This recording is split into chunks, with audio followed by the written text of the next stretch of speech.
هل ممكن حد من الولاد يتعرض لتحرش وهو مش عارف ان ده تحرش؟ هل ممكن حد يتأذي وهو فكر ان الأذى ده حاجة كويسة؟ الحقيقة ودي اكبر مشكله ممكن تحصل مع الاطفال اللي بيتعرضوا للتحرش، انه ما يكونش اصلا واصل له فكره ان ده تحرش، فكره ان ده اذى.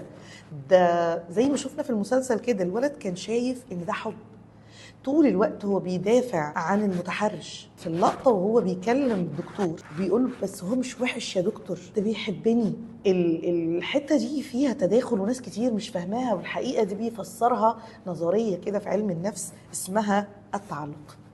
نظرية التعلق دي كانت يعني هي نظرية بتوضح لنا حاجة اسمها تكوين التعلق في حياة الإنسان عموما في أول سنتين من عمره.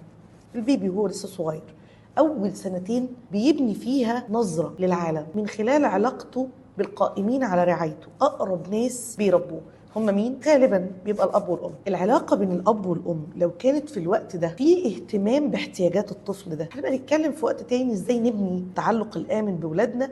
لكن الجزء المهم اللي أنا عايزة أقوله دلوقتي إن من خلال تسديد احتياجات الطفل في أول سنتين وشعوره بالأمان النفسي تجاه الأم في علاقته بالأم وعلاقته بالأب، بيتكون عنده حاجة اسمها التعلق الآمن. التعلق الآمن ده جزء مهم جدا جدا في تكوين شخصيته، بل وفي نجاح حياته.